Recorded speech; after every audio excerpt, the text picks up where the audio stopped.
Hello everyone, and welcome to today's Livestock Biosecurity Network webinar. Today's discussion is on J-BAS and biosecurity planning in the Northern Territory. We are pleased to welcome our presenters for today, Patrick Kluver and Suzanne Fitzpatrick. This webinar is live and interactive.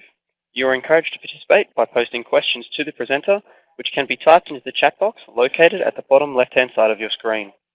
All questions will be answered throughout the webinar. If you are experiencing difficulty hearing the sound during the webinar, please dial the 1-800 support number listed in the chat box.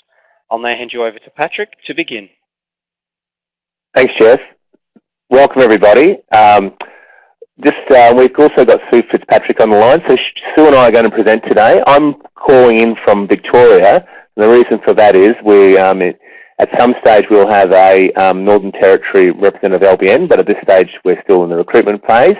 And our Queensland, Rachel O'Brien, who is would normally have presented this to you guys, is not available today. So I live in Victoria, so it's about 12 degrees outside and overcast and drizzling. And but I'm originally a Queenslander. I'm a veterinarian. I've worked in Yoni disease for a fair bit of my career in Victoria, so I've sort of had some expertise in that area. So I'm going to talk about J-BAS, and we're going to hand over to Sue at some stage. And she's going to talk a little bit about the requirements for coming into the NT, what's expected, and then the requirements for moving cattle into WA if that's what you're after to do. So today I'm going to start off with a little bit of overview of what Yonis is. And we'll certainly the questions, please type your questions throughout the thing as we're going through, and we'll endeavour to answer them at the end.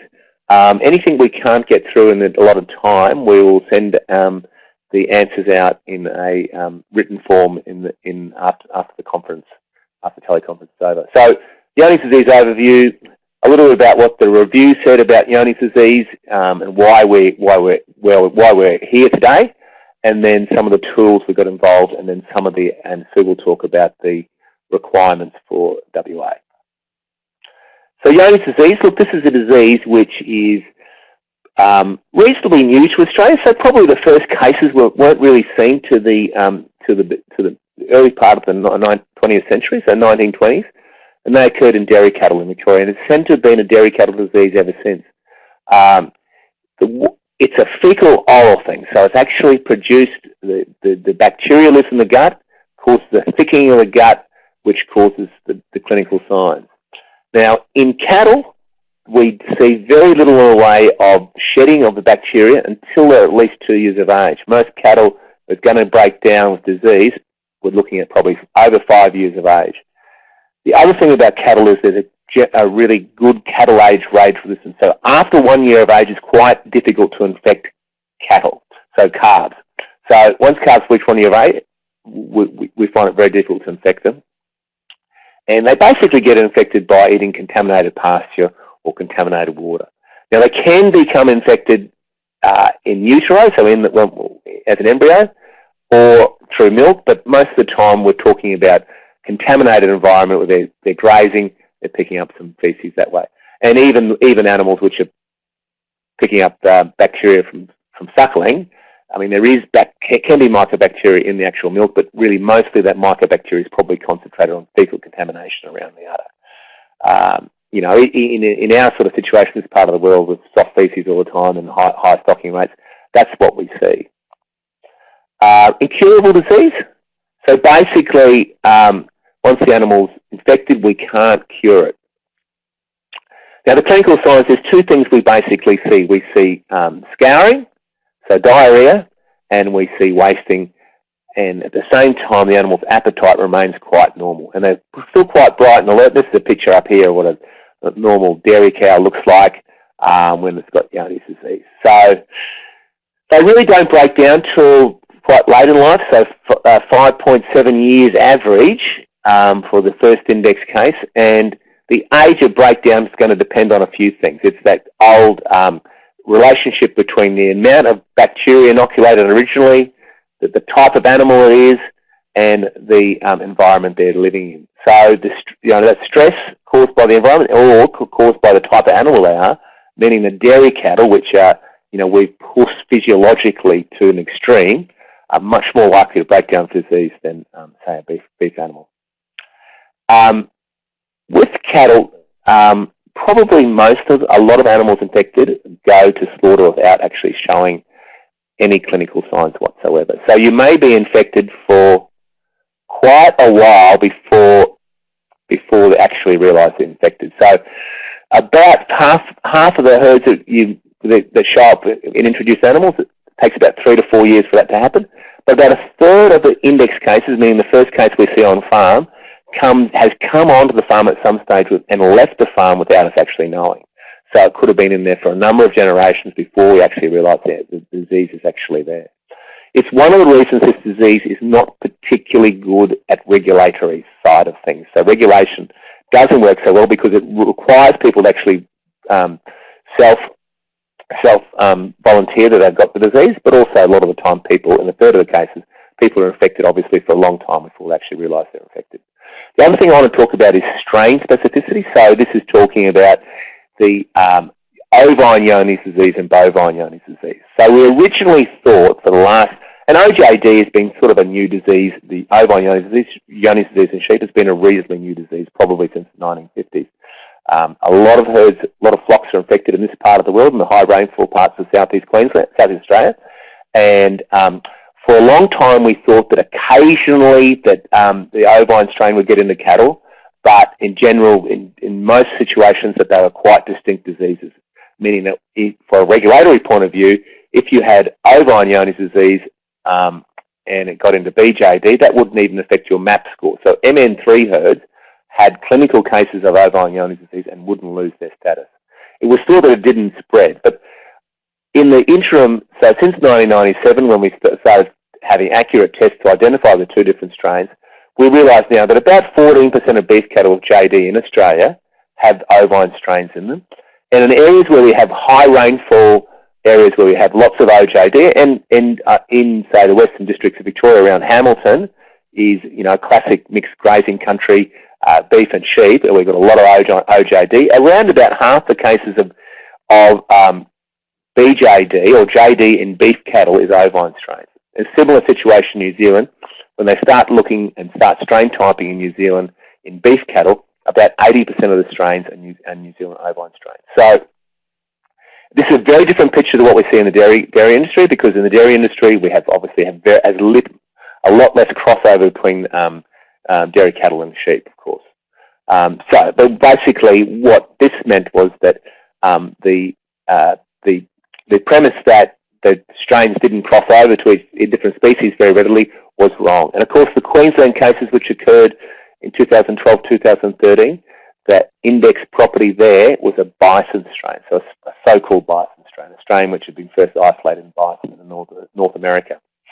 So all those strains now are just considered Johne's disease. So we don't care if they're BJD or OJD, which is important implications for farms who might have once claimed beef-only status, but have had an OJD on their property. So an interesting point, this is some research that myself and John Webware and John Larson from the McKinnon Project did a few years ago, looking at the epidemiology of BJD in beef herds. And, this is a disease which we tend to see in the high rainfall southern areas.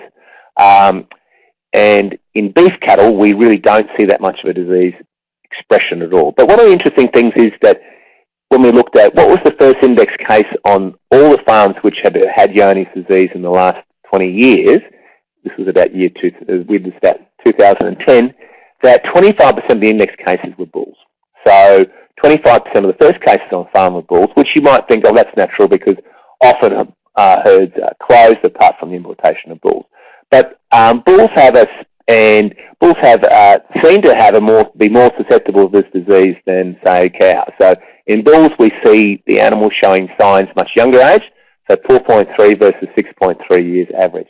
And this doesn't matter if it's homebred bulls or imported bulls. So, the original, when I was practicing, the Department of Ag always said it was a social stress of being a bull on a new farm, but really looks like they are more susceptible. So one thing to be wary of. And the other thing about bulls is that they probably, in some breeds, they've obviously been built up, the herds might have been built up in using embryo transfer, and in some cases that involve dairy cows or dairy cross animals as well.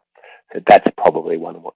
And what happens in this situation is that if you do get a dominant stud infected with Johne's disease, you can actually infect a lot of other soil properties. So there is some breeds of cattle where we had seen that occur, and probably shorthorns in this part of the world and Murray Greys are overrepresented as far as Johne's disease goes when you compare them to the more mainstream southern breeds like Angus or Hereford. So economically, how important is it? Well, the importance of it is how much it's going to affect your property compared to what you're going to do. So this is some work that, again, this is the same study. We looked at the economics of the disease.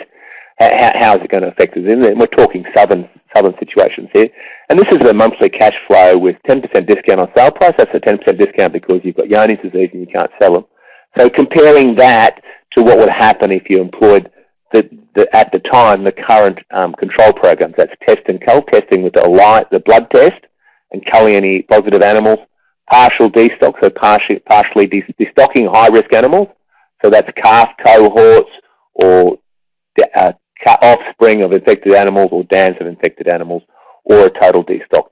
Now, in all these situations, over a 10-year period, there was no benefit in doing any of the control programs on farm compared to doing nothing. So they only gave you a positive cost benefit once you got up to 1% annual losses, and that is actually quite rare in most beef herds to get that sort of level of infection or clinical losses. If there's no price discount, the actual level has to be 5% annual losses. So that's a 200 cow herd. That's losing 10 animals every year, which it's just quite unheard of. In most of the herds we looked at, they had one single clinical case. Some of them a few had two, and it was only one that had more than 3 clinical cases over the time period of the study. Of course, the cumulative cash flow of a stud herd over 10 years was quite different and quite more severe because these people, of course, depend on the sale of replacement animals. And in this situation, there was no strategy which worked as good. Even the baseline, test and cull at commercial rates, test and cull didn't work at all because we actually found that in test and cull, you didn't actually get rid of the disease. Partial destock took you 10 years to get back to year 0. So, again, this was just demonstrating the difference between what would happen if the disease was regulated, and how likely are people to report disease if there is such a financial penalty. Of course, some people do. Of course, some people don't. The other thing to look at here, this is the other thing we want to look at, is the diseases as they compare to the overall industry. This is some work done by MLA, and Johne's disease is over here. So this is looking at all the diseases we have, and including northern diseases like cattle tick, buffalo fly, 3-day sickness here, $60 to $160 million per annum, compared to something like Johne's disease over here, which was $1.4 million per annum per year across the whole of Australia. And what MLA does this for is to assess where they're going to put their research dollars into. And that MLA had put $30 to $40 million into research of this disease over a 10-year period. So, was it worth it? It's probably the answer was we had some good results, some interesting results out of that. But as far as the disease goes, maybe there was other diseases which required research more. But the other thing we have with Johne's disease is we have an enormous stigma about it. And this is the stigma which is probably largely due to the regulatory impacts of the disease. And certainly there was a stigma attached to ovine Johne's disease in sheep until it was basically deregulated. Once it's deregulated, the disease, it gets treated like any other disease. I'll quickly talk about the tests. Now, there's 3 different sorts of tests we can do. One of them, there's one direct test, with 2 direct tests, that's looking at looking for the organism in feces, or looking for the organism using PCR in feces, so that's a fecal culture test, or a high throughput PCR test, which is the HTJ down there on your slide there, or the other test is the ELISA test, which is a blood test, which is an antibody test. Now, one thing all these tests have in common is that they are unreliable in young animals. Unreliable meaning that they actually have very insensitive and are unable to detect subclinically infected animals very well. And the fact that almost approaches zero in animals probably under 2 years of age, which is the age we're bringing a lot of animals onto the place. We're buying replacement bulls or young heifers or something like that. So you can't rely on these tests to just teach small animals as they come onto a place or as they move interstate or anything like that. The tests do become quite reliable as the disease progresses. So as animals start to scour, these tests are pretty good and as good as any other test at detecting an animal once it's at that position. But up until then, they're not very good. What they can be used as is a herd test. So they can use, when we test large numbers of animals, to provide some assurance that this herd that they come from, if it's a negative, is a low risk of having Johne's disease. You can probably never say a herd's free because it's actually, that's the sort of nature of this disease, is that herds, all you can do is say it's of low risk. So we have to prove that. We prove that by testing. We're going to talk about this later on, but really the recommended test, I think, would be, in most situations, would be the high throughput PCR. And that's one because that's one of the requirements WA has. So now there is a vaccine available, and this vaccine is called Cilium. So in this part of the world, there is a vaccine for Johne's disease in sheep called Good Air. It's a really good vaccine in the fact that where people have got clinical losses, and in sheep we get really quite high levels of clinical losses where we sometimes do lose, in say a self-replacing merino flock in the high rainfall areas. We do lose 5 to 10% of the adult flock a year. So you quickly go out the back door in that situation. So that vaccine basically stops your clinical cases, clinical losses. And the Cilium vaccine does the same too. It's virtually the same vaccine apart from costing more in cattle. It certainly reduces cases. It does not eliminate disease. So if you're an infected sheep flock and you vaccinate for a couple of generations, you still can be infected with the actual disease. So you could use buy animals off an infected flock that vaccinates for even a long period of time. They still can have the disease. And when people stop vaccinating after a time, they often quickly find that they'll actually start losing clinical cases quite quickly. It's a nasty vaccine, so it's actually nasty in the point of view that it gives quite big reactions in the animal, but also gives quite nasty reactions if you accidentally self-inoculate. And to the point that actually, there's people have fingers amputated or numbers of surgical cases to try and remove the actual material itself. This vaccine's been used in the dairy industry in this part of the world and the beef industry to a lesser extent.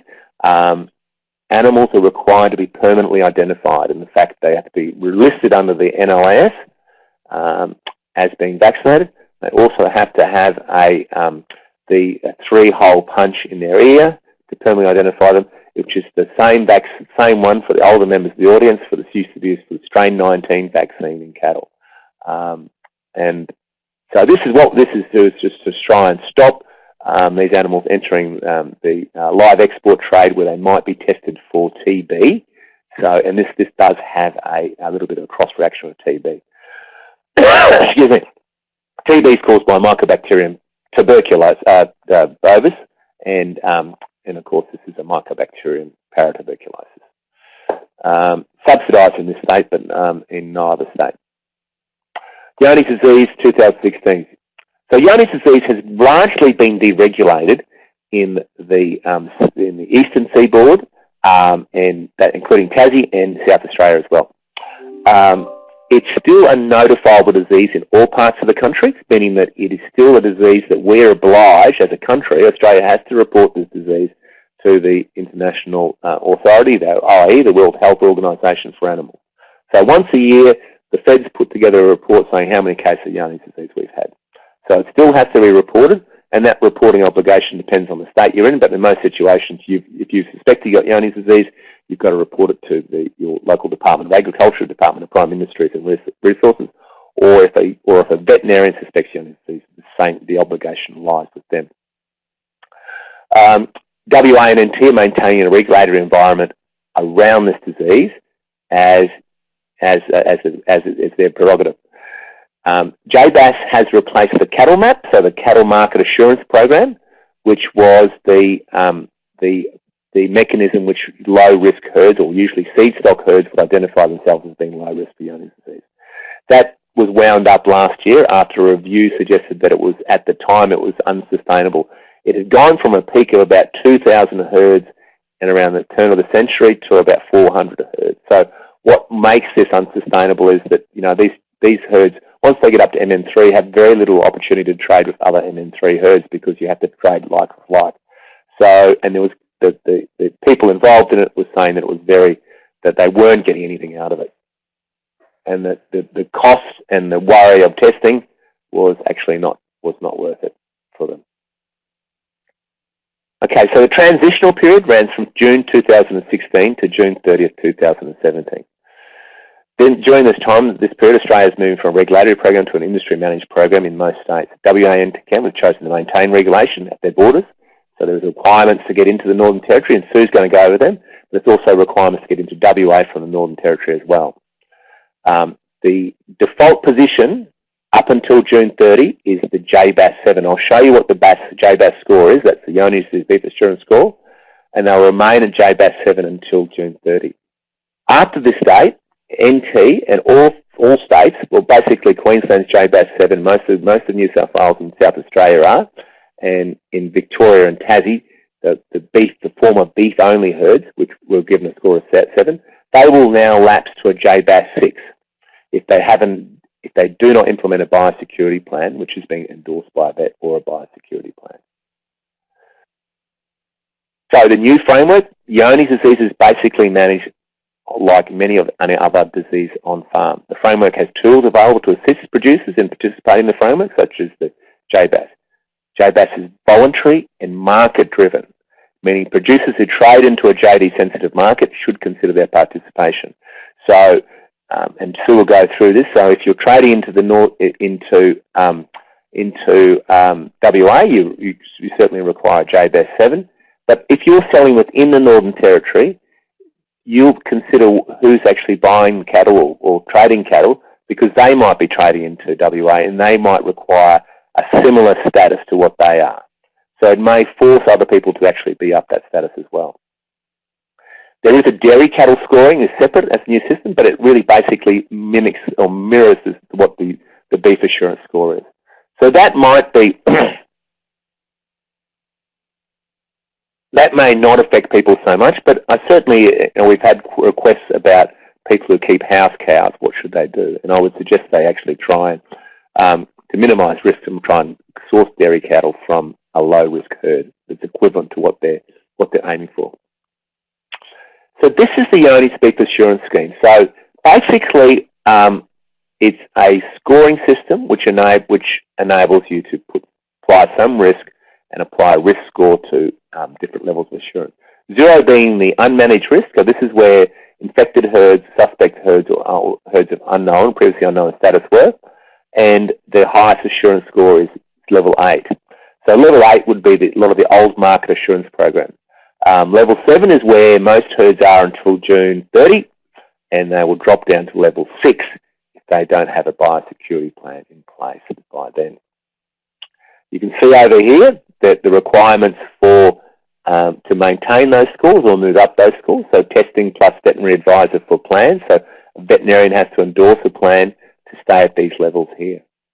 To progress from 7 to 8, it requires a negative sample test, and so to progress from here to there, at the moment the rules are 1 negative sample test, and we'll just talk about the exception for that for the first 12 months, and progress up to here we need 2 negative sample tests.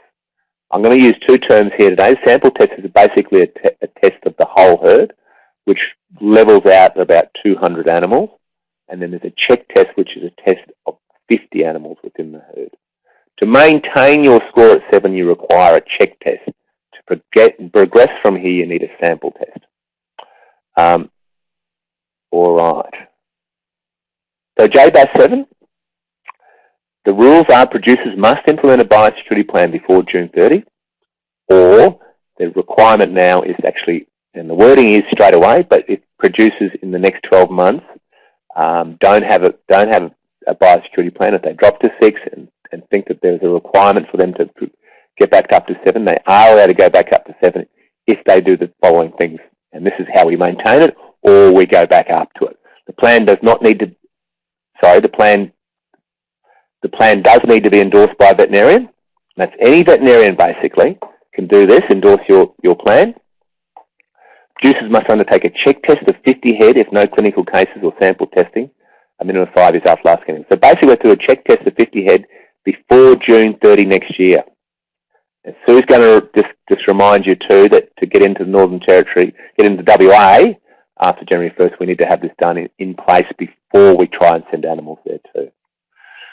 Producers must keep their plans, so we're not lodging it centrally with anyone. We just keep our plans ourselves. It's a self-anointed score, and we must make it available to the person wishes to see it. So they must be able to read it and understand it, understand what risks you're putting in place.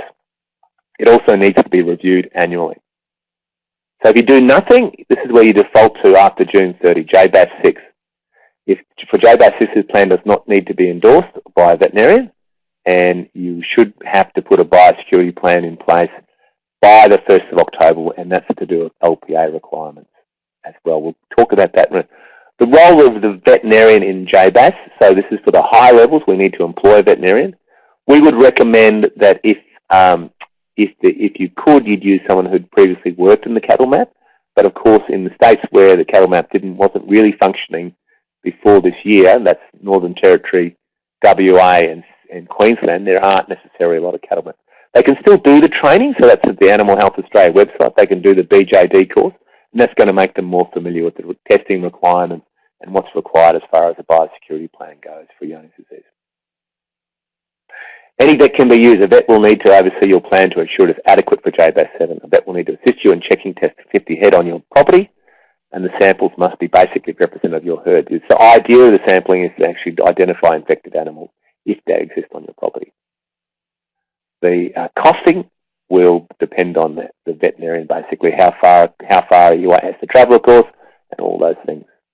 The laboratory costs depending on tests, so ELISA on blood, fecal culture, or fecal high throughput PCR, and individual laboratory testing. The high throughput PCR is the test that we're recommending and the one required by WA. So it has a lower risk of false positives. One of the problems with the ELISA is that certainly in tropical environments, we do tend to get a higher level of false positives. So what happens when you get false positives? You have to clarify why, if those animals are truly infected.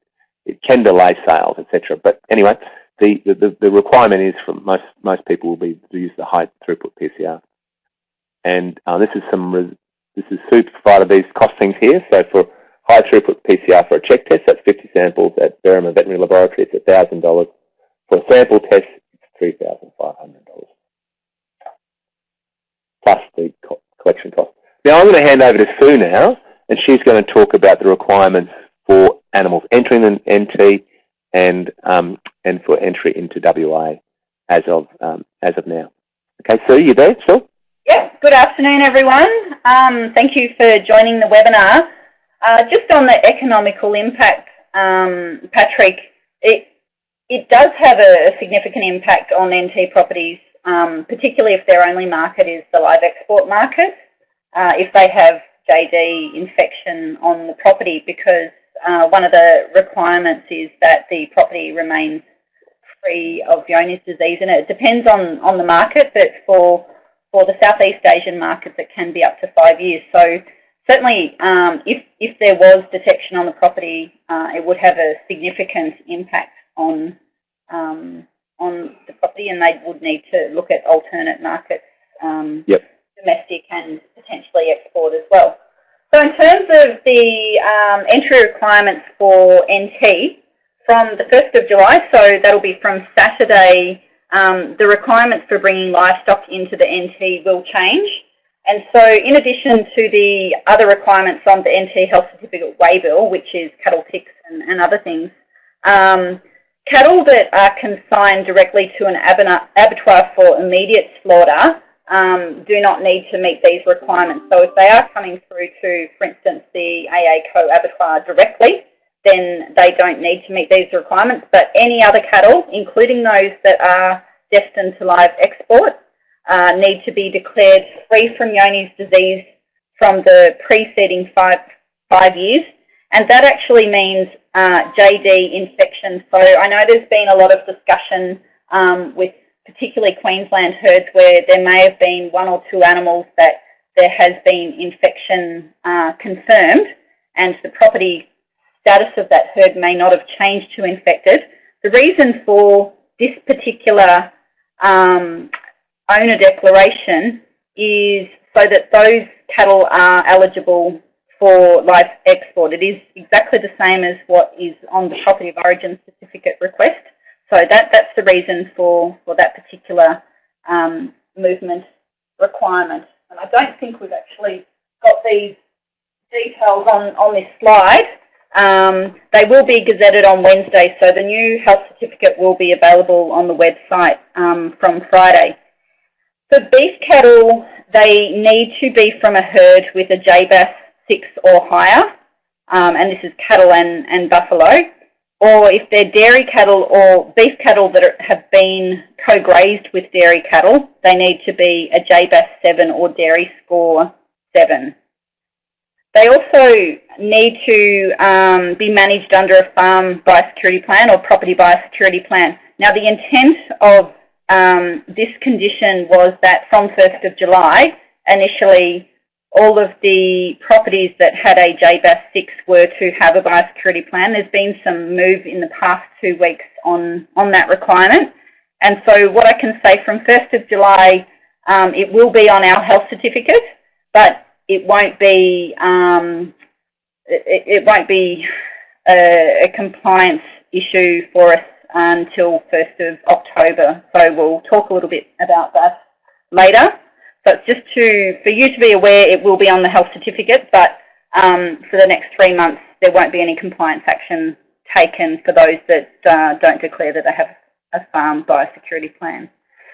It also needs to be accompanied by a National Cattle Health Declaration, so we currently have that in place now. And for those vaccinated animals with Celerum vaccine, they'll need to be identified with a 3-hole punch. So they're the key movement requirements for entry of cattle and buffalo.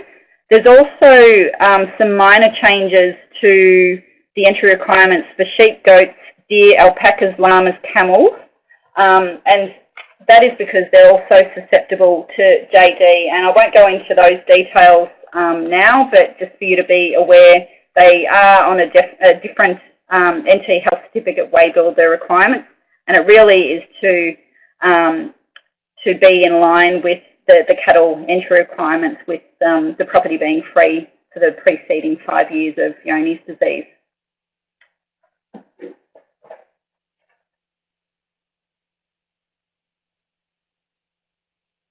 So in terms of Western Australia, the entry requirements, to my knowledge, will stay the same until 1st of January 2018. So currently for cattle to move into the NT, there's 2 movement documents that are required. One is the LB Form 8 and also the LB 1 form. So owners just need to declare that the cattle are born and grazed in NT, and they're on eligible properties, and they're not from a herd infected or suspected to be infected with Johne's disease. That they're free of Johne's for the last 5 years, and that they have a J-BAS score of at least 7. In terms of testing requirements for NT herds, there is no requirement to do a check test at present up until the 30th of December this year. But the difference between entry requirements to Western Australia and sorry,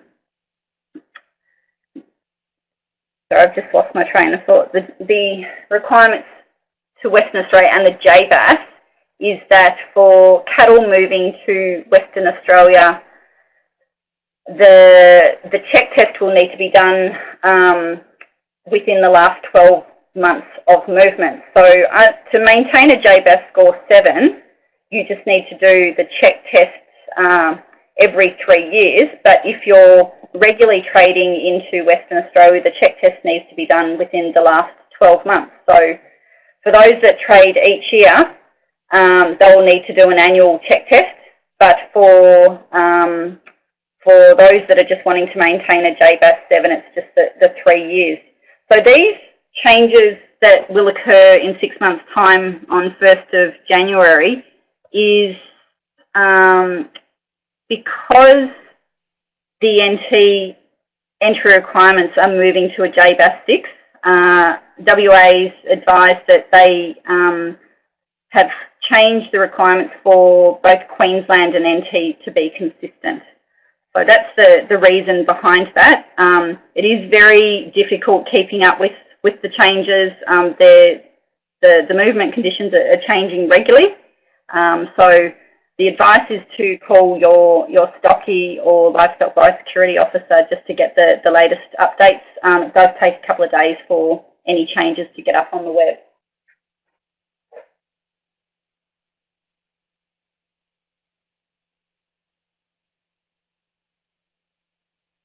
Patrick, that's the summary generally for NT and WA. Yep. Okay. Thanks, Sue. So basically, if that's the sort of market you're after, you'll have to be doing a check test with high throughput PCR before you actually decide to move animals. So there's no point in trying to selling animals and then having the PCR done. Yeah. Yeah. So within second round this next 6 months, if you plan to trade into WA next year, that's the advice to do the check test, which is the 50 animals. And a veterinarian will have to collect the samples and submit them. And do your biosecurity, endorse your biosecurity plan too. Mm-hmm. That's good. Thanks, Sue.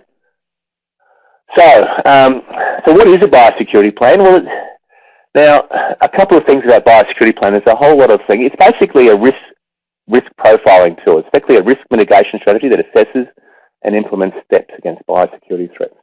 Now, we all do biosecurity just for some form or another. This just is a way of formalising it and making sure that we comply with it. It outlines how as producers we manage the risks that threaten your operations, but also how you manage the risk your operation poses to the other industry. So a good biosecurity plan will reduce the chances of becoming infected with any particular disease, but also reduce your chance of actually spreading it as well. So, implement a biosecurity plan versus doing nothing. So a biosecurity plan is worthwhile doing at any stage, even if you're not interested in J-BAS scores. It doesn't affect the way you work. Having a biosecurity plan means you'll be prepared in the event of a disease outbreak on or off farm. In the event of an on-farm incursion, you can significantly decrease the spread of serious diseases.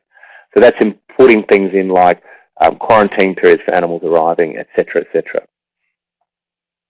Doing nothing, you drop to J-BAS 6. You certainly may exclude yourself from certain markets. So certainly WA, if you let yourself drop to J-BAS 6, and in 2 years' time you might decide you want to, that's a market you need to get into, then you might have to do a whole herd test, which is a sample test of 230 animals or more, and have a biosecurity plan in place as well. So significant cost there as well. The other news we can tell you about, which you may have heard of, is that as of the October 1st, from October the 1st, biosecurity is going to be part of the LPA, along with animal welfare requirements too. So previously, the LPA is basically looking at food safety and traceability. It now includes biosecurity and animal welfare. And this is to ensure market access and we continue to have good market access to meet customer expectations and provide a safe red meat product. LPR introduced on-farm biosecurity and animal welfare practices, and the animal welfare practices are just simply following the code of practice, the agreed code of practice which industry agreed to last year, and that's, I'm sure everyone, and 99%, it's considered the lowest, the minimum standard anyway for animal welfare, and they basically undertake online assessment each 3 years to attain the LPA accreditation. Producers, again, will require a biosecurity plan as part of their on-farm biosecurity module. So, what sort of tools are available? Now, there's a whole range of tools available. There's a National Farm Biosecurity Reference Manual, which outlines the minimum requirements for a biosecurity plan. And these are certainly some of the things we can email to you if you require. And we'll have your email addresses so we can do that if people want to do that. and the grazing manual template, which is the industry baseline, which is just a 8-page list with a checklist with underlying links to documents which you need to use for your biosecurity plan. There's also the LBN have one too, which is more comprehensive and which some people do prefer. One of the other things we have is a Yoni's checklist. So this is a checklist questions you should ask when buying cattle off people. So certainly helps you reduce the chance of buying NJD. And certainly, you know, when you're J-BAS 7 score, you want to be ensuring that you don't risk your status by buying animals of a lower status or potentially animals that are infected. And the other thing I've got is encourage people to use is the animal health declarations, both the sheep health declaration and the cattle health declaration as well, which is a series of questions on the health status of the animals they're buying. So this is just the on-farm biosecurity template, which you can get off the LBN website, which is it's a 30-page document which basically outlines all the requirements.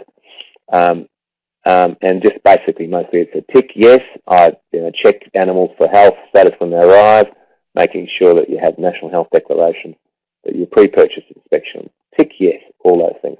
You know, a lot of things we're doing. The other thing to remember that if we're doing a biosecurity plan, if we're doing anything on farm, we probably need to record it to be able to prove that we're doing it too. The biosecurity part of LPA will be auditable. As any part of LPA compliance is.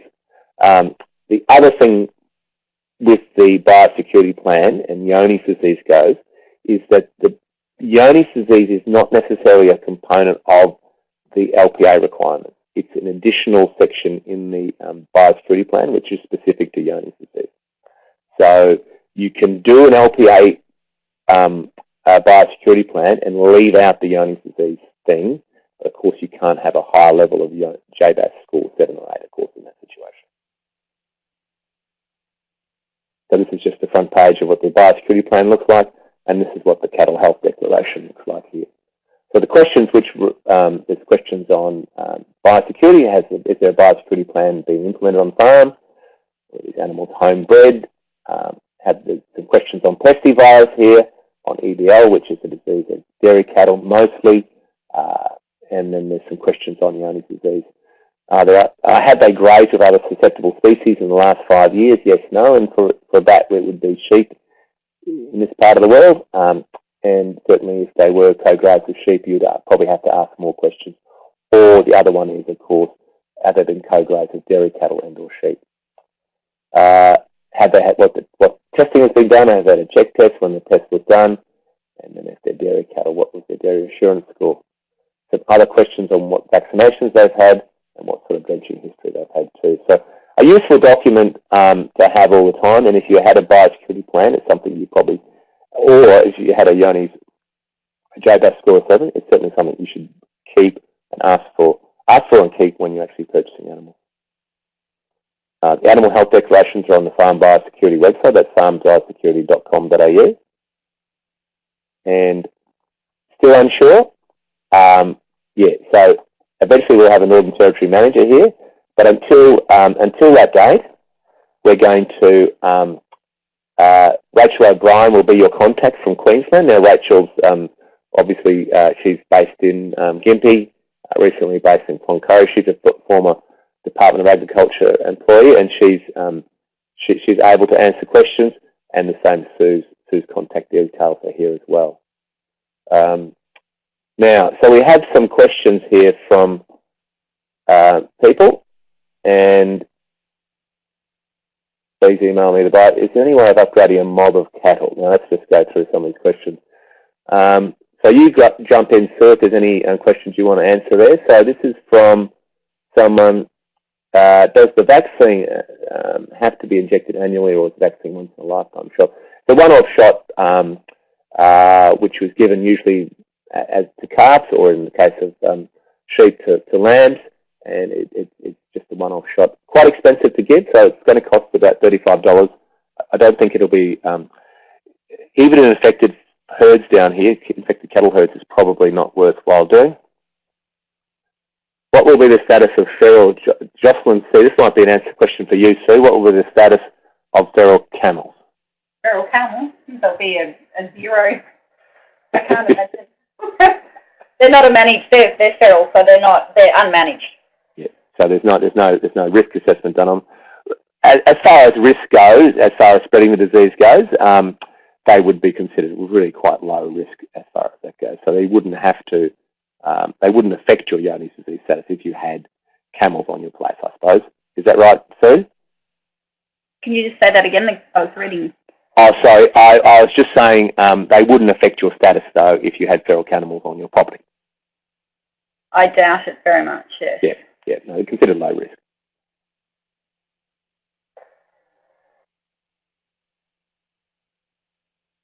Right.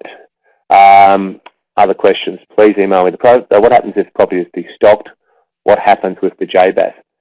Well, the J-BAS score would be basically done on a risk assessment on the property and the animals that come onto the property. So when you're restocking the place, what animals are coming onto the place would be what drives your J-BAS score. So if you're destocking, and look, people had previously destocked for Johne's disease, and in that situation, the rules were usually a year destocking, and that would be and destocking to decrease your Johne's disease risk.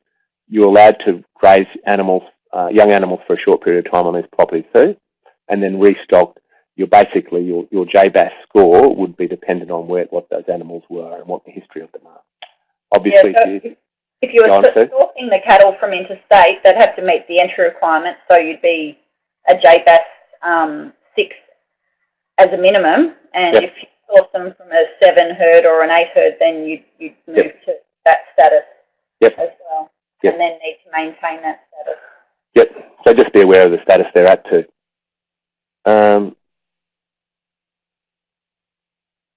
So if tests are unreliable in young cattle, which is true, so unreliable in young, they're not very sensitive in young animals, what is the point of testing in young trading herds? So certainly when you're testing herds for either the check test or the sample test, it's biased towards older animals. So we're testing animals over 4 years of age in most circumstances if we can. I think this is related to productive heifers. So there's a requirement for breeding heifers or cattle for export to test them, and so you may be testing cattle under 2 years of age. Okay, yep. So what is the point of doing that? I'd say it's an absolute waste of time. Yeah, it's a requirement for the import. Yeah, a requirement for interstate. And the same thing used to happen with interstate movements here too, where animals under 2 years of age for dairy cattle and stuff were tested under 2 years of age. And look, the only reason you do it is a requirement, because it will not detect in most situations infected animals. And it's a real challenge for us, because the ELISA testing, we do get false positives, and we do have to follow that through. Yep. But that's a really good point, is that, what's the point of it? And there is no point of it apart from meeting the requirements of the importing country.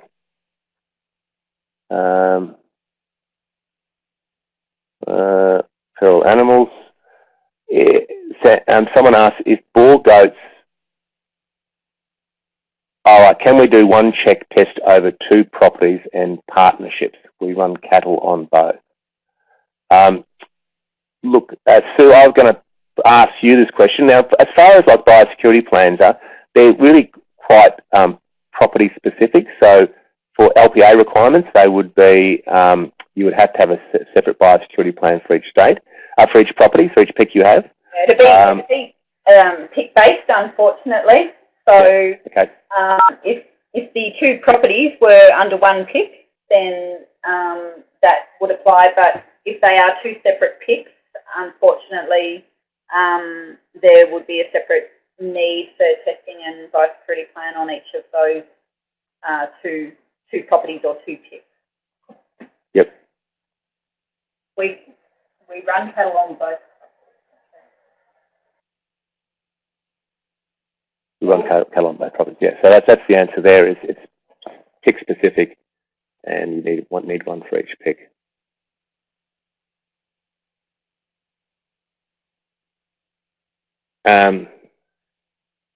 rhino. There's a vaccine. There's a question about goats. So goats are certainly susceptible to Johne's disease and would certainly have to be taken into account when you're actually considering your risk as far as like Johne's disease goes. So especially the question relates to bull goats and dairy goats, and certainly they both are susceptible to Johne's disease. So, and especially if they've come from southern states, then they probably should be taken into account. You may need to now that can be taken account for if they are run separately on your property to the cattle, then that would probably be a suitable geographical isolation from each other.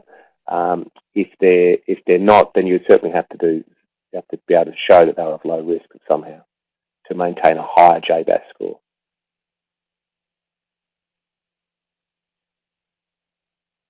And that may be just the absence of clinical disease over a number of years.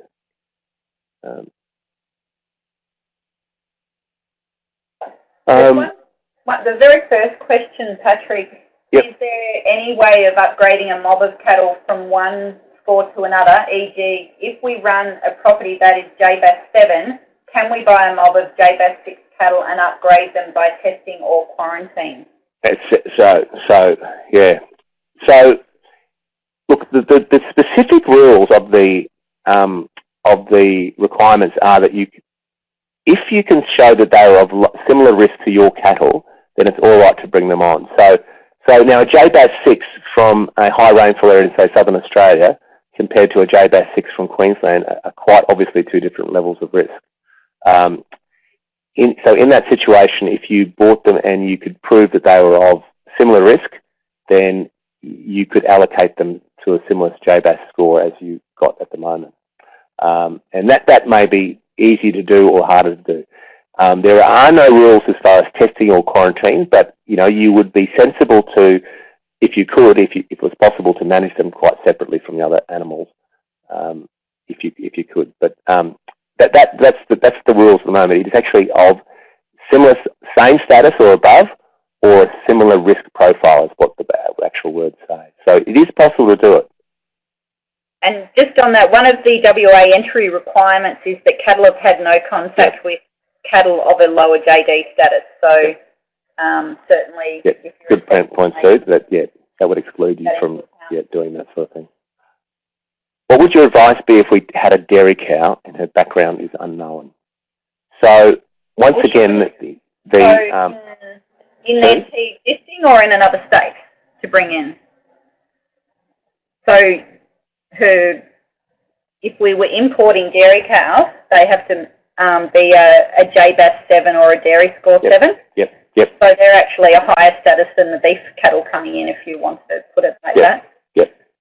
So if you've got an existing dairy cow, so look.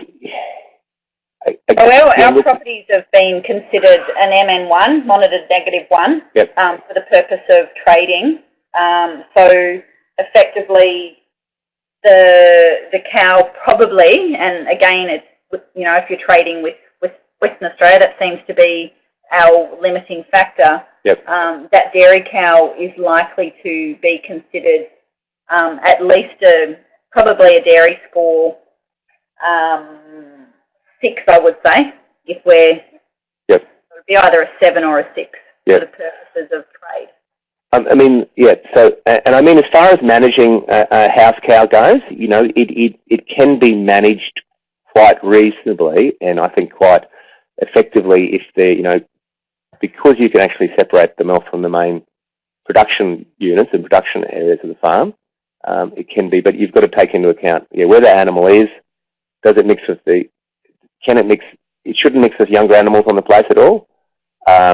If you're getting other calves out of it, they should be certainly going off the property before they're 2 years of age, and all those things. So managing it so that there actually is very little risk or very little crossover to younger cattle in the herd is the way to try and manage it. Yeah, I mean, a lot of the times the purpose of the dairy cow is to raise, orphan calves.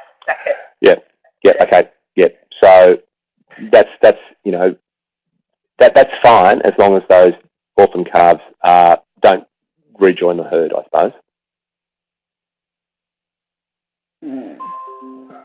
So I think in terms of those that have existing dairy cows, you would put into your biosecurity plan that the house cow, is in a paddock, isolated from the main herd near the house.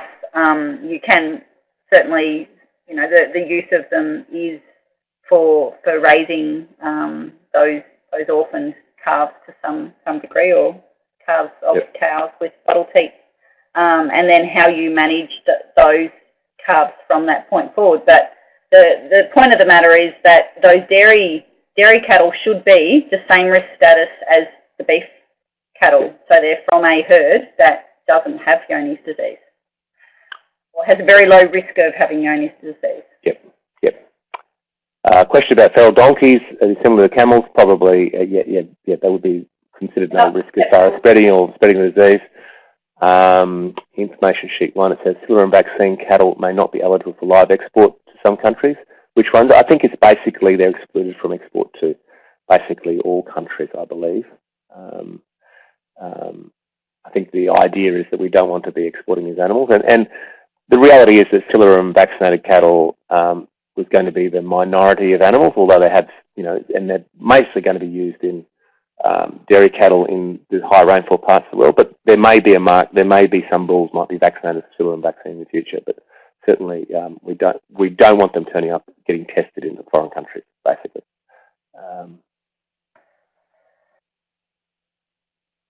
Is this a question you could answer, Sue, about the show societies bring cattle from interstate and local and NT to take part in shows and also be sold on?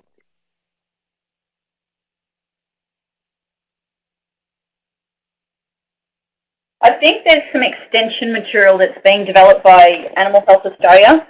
So perhaps if I can follow up with that person later. We haven't got any particular material because it's an industry program, and I think the information around shows and management of JD is based on the old program. Yes. So So the risk can be managed usually quite effectively at the show. So that's a physical separation of different risk levels. So in the old market assurance program days, the animals were physically separated and there were separate washdown areas for the animals in the market assurance program to the non-assessed herds. And that's quite an effective way of actually isolating the animals without too much trouble and without too much risk. But certainly, the requirements for moving animals, Sue, would they be the same as moving any animal into the state, into Northern Territory? So the only, if you want to call it an exception, is direct to slaughter. Otherwise, the movement requirements for any other movement, shows, export, anything, or even transiting through the territory. Feral pigs can't. So can feral pigs spread the disease? And the answer is no. Well, the answer is not of any great risk. I mean, physically they probably could mechanically transfer it, but the real risk as far as this disease goes is the importation of infected animals. So not to worry about the chances of and because pigs aren't basically susceptible to the disease, so it's basically hindgut, ruminants, sheep, cattle, goats, and deer. And camelids too can produce it, but other species, horses, pigs, or canines aren't really susceptible to these to any great extent. So there's another question. If we have a separate pick for a yard, does the property biosecurity plan cover the yard on its own pick? So I'm guessing if it's a pick for a yard, it's probably associated with export or something else, and so there's it's not effectively a property. So I would expect if your one property and the pick is specific for the yard, that the biosecurity plan would cover that yard unless someone else is using that yard to transit cattle through. So there might be some different risks there if others are using that yard. Yeah. And look, this might have to be the final question. Is the biosecurity plan we put in place through our breed society enough? Now, there are specific requirements, and look, we'll send out those to everyone we've got on the list, and what the requirements are. And if the Breed Society requirements meet those, then that's fine.